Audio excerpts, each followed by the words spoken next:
எழுதிடலாம், டைரக்டும் பண்ணிடலாம். பட் தலைவர் மாதிரி ஒருத்தர் இருக்கும்போது அது ரொம்ப கேர்ஃபுல்லாக பண்ண வேண்டியதாக இருக்குது.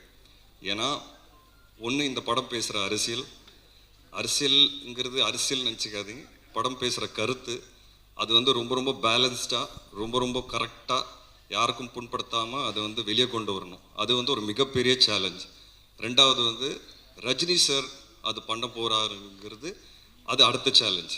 ஸோ ஒரு டாக்டராகவும் அவங்களுக்கு ப்ரெஷர் இருந்திருக்கு, ஒரு டைரக்டராகவும் அவங்களுக்கு ப்ரெஷர் இருந்திருக்கு, அவங்கள ப்ரூவ் பண்ணணுங்கிற ஒரு ப்ரெஷரும் பயங்கரமாக இருந்திருக்கு. அண்ட் இவ்வளோ பெரிய கூட்டத்தை வந்து மேய்ச்சி அவங்க வந்து இந்த விஷயத்தை கொண்டு வரணும் ஸ்க்ரீன்லங்கிறது I think hats off to her. I really want to appreciate her efforts. நான் நிறைய டார்ச்சர் பண்ணுவேன், நிறைய கேள்வி கேட்பேன். பட் ஒரு நாள் கூட சலிக்காமல் எனக்கு வந்து கரெக்டான பதில் கொடுப்பாங்க. எனக்கு ஒரு நாள் கூட ஸ்பாட்டில் டவுட்டுன்னு வந்தது கிடையாது.